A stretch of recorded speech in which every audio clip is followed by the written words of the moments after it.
especially if you were raised with no friends, antisocial, or raised to depending others, raised by overbearing parents. When you become emotionally dependent on the guy, that's when they actually control you. That's when you could incidentally like get into an abusive relationship. I'm actually going to talk about that soon. How to avoid them. Actually, somebody remind me about that. How to avoid negative relationship. Let me put that right here. But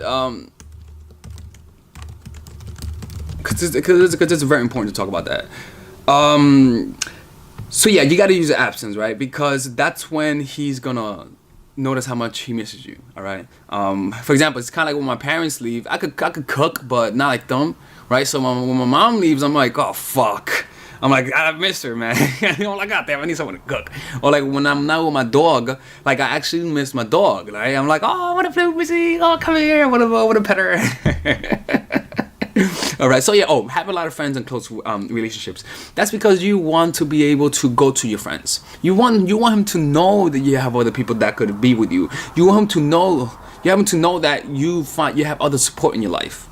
And when he knows that you have support, that gives you power. I'm telling you, like when a guy knows that you're his only source of happiness, that's a bad place to be in, man, because that's a lot of power, and power changes people. I always have a plan B, C, and D. Don't let the guy know that you don't have other options.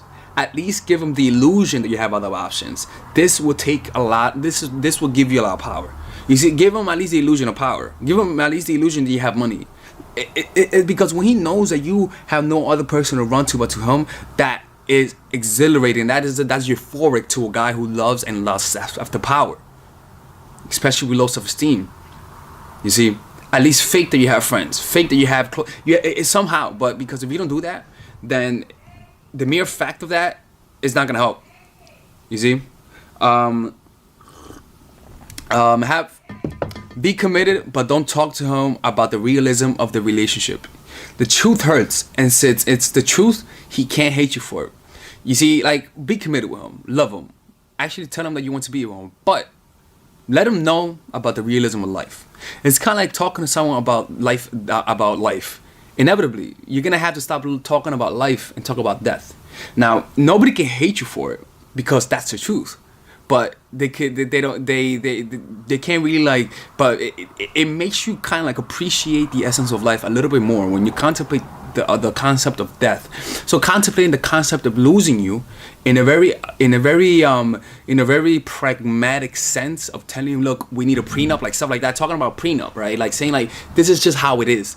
It kind of makes you angry, and that anger causes you to want to not lose it more. You see what I'm saying?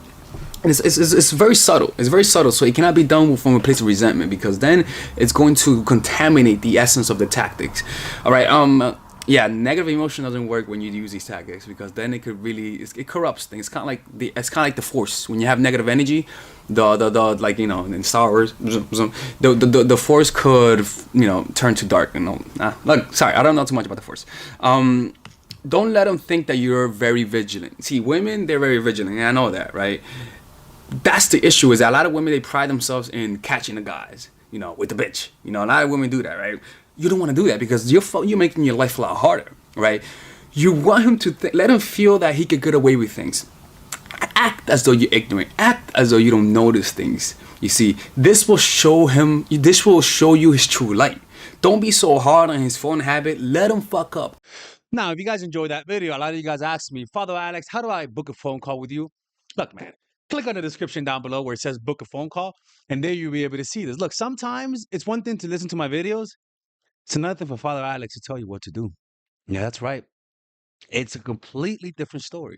It's like learning online versus learning in person. When you hear that Father Alex's voice and you hear me tell you, Melissa, don't do that. Melissa, put the knife down. Melissa, pull away. Melissa, don't tell people you watch my channel. It becomes different. You actually apply the concepts. Sometimes you just need somebody who you believe more than you believe in yourself. And that's Father Alex. Yeah, that's right, people. It's not a call. So you could do this, right? So there is 10-minute calls, 15-minute calls, 30-minute calls. It starts at $75, 10-minute calls. Now, you might say, Father Alex, that's a lot. But I'm solving a lot in just 10 minutes. Sometimes you just need to be told what to do. Yeah, that's right. So just book a call and you'll be able to have me on the phone and get, you know what's crazy? There's a money back guarantee if you don't like it. Father Alex, what are you looking at? I'm doing that for effect. There's a money back guarantee if you don't like it. So just book. Oh, the camera's right here. So just book that call. Click in the description down below, and you have Father Alex on the phone with you today. Yeah, that's right, people. I make exception. I'm always ready for you guys, man. So book that call. Oh, and you guys can book packages too, right? You guys can book you could get them by purchasing like the packages. So rather than just get one session, you could get multiple. And we have Coach in the Pocket. What's Coach in the Pocket? Well, Coach in the Pocket is you having access to me 24/7 for a whole month. So if you're dating someone and you don't know what to do, get that coach in the pocket. Sometimes the best time to call me, honestly, is when things are going well. I'm telling you, man. Y'all just call me when, oh my God, Father Alex, I killed him. He's buried. How do I revive him? Like, I'm not Black Jesus. Call me when things are good and you'll see the effects. But if things are catastrophic and bad, call Father Alex. I got your back. See you guys inside. Now he's looking for the next battle to win, and he's not gonna want to lose the next battle. See, now you're creating that little circle of I'm right, I'm right, I'm right. All right. Number 5, selective confessions. Confess a wrongdoing and feel contrite. That will establish a reputation of being an honest person. The most important reputation that you can have is not powerful, it's not strong, but is honesty. Because when you have that reputation, then you can easily deceive someone. Oh my God. See, I'm killing myself right now, to be perfectly honest with you, with this. And so what's going to happen is that because you confess something that you did wrong, actively do something that's wrong that you know won't get you in trouble, but that you could act contrite. So he says, whoa, bro, like, oh shit, like, you don't need to be, I'm sorry, like, you didn't do nothing wrong. But in his mind, he's like, wow, he's really an honest person. You see, like, for example, I had a buddy of mine who used to buy weed from this one guy, and his strategy is that in the beginning, before on his first, when he buys from someone, he always tells them, yo bro, I think you gave me extra, I'm gonna come back and give you half of the money. Like, tell him, like, acting like, yo, you gave me extra, I don't feel this is right, are you sure this is right? He's like, yo, no, don't worry about it, that's the right amount. He's like, okay, my bad. But the dealer in his mind, he's like, wow, this guy's an honest person. See, now you establish a reputation, now you're on a different level. See, selectively doing that.